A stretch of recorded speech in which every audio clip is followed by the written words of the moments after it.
ഇടുക്കി പുല്ലുപാറയിൽ അപകടത്തിൽപ്പെട്ട KSRTC bus വിശദമായി പരിശോധിച്ച് മോട്ടോർ വാഹന വകുപ്പ്. എയർ ബ്രേക്ക് സിസ്റ്റത്തിന് തകരാർ സംഭവിച്ചിട്ടില്ല എന്നാണ് കണ്ടെത്തൽ. ചെറിയ ഗിയറിൽ ഇറക്കമിറങ്ങിയതാണോ അപകടത്തിന് കാരണമെന്ന് സംശയമുണ്ട്. കൂടുതൽ പരിശോധന നടത്താനാണ് തീരുമാനം. KSRTC ബസിന്റെ ബ്രേക്ക് നഷ്ടപ്പെട്ടതാണ് പുല്ലുപാറ അപകടത്തിന് കാരണമെന്നായിരുന്നു ഡ്രൈവർ രാജീവ് കുമാറിന്റെ മൊഴി. എന്നാൽ മോട്ടോർ വാഹന വകുപ്പ് നടത്തിയ പരിശോധനയിൽ എയർ ബ്രേക്ക് സിസ്റ്റത്തിന് തകരാർ കണ്ടെത്തിയില്ല. ചെറിയ ഗിയറിൽ ഇറക്കമിറങ്ങിയതാണോ അപകടത്തിന് കാരണമെന്നാണ് സംശയം. ലൈനർ ചൂടായി നിയന്ത്രണം നഷ്ടപ്പെട്ടതാണോ എന്നറിയാൻ വണ്ടിയുടെ വീൽ അഴിച്ച് പരിശോധന നടത്തും. ഡാമേജുകളെല്ലാം പരിശോധിച്ച് അതിന്റെ വണ്ടിപ്പെരിയാർ ജോയിന്റ് ആയിട്ട് റിപ്പോർട്ട് കൊടുക്കും.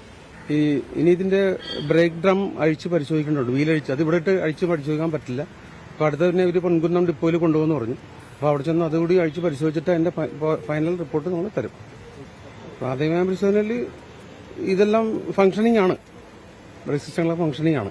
അപകടത്തിൽ മരിച്ച മാവേലിക്കര സ്വദേശികളായ സംഗീതിന്റെയും ബിന്ദുവിന്റെയും സംസ്കാര ചടങ്ങ് നടന്നു. അരുണിന്റെയും രമാമോഹനന്റെയും സംസ്കാരം നാളെ നടക്കും. മന്ത്രിമാരായ സജി ചെറിയാനും ഗണേഷ് കുമാറും MP കൊടിക്കുന്നിൽ സുരേഷും മരിച്ചവരുടെ വീട്ടിലെത്തി അന്ത്യോപചാരം അർപ്പിച്ചു. ഇന്നലെയാണ് 4 പേരുടെ മരണത്തിനിടയാക്കിയ പുല്ലുപാറ KSRTC അപകടമുണ്ടായത്.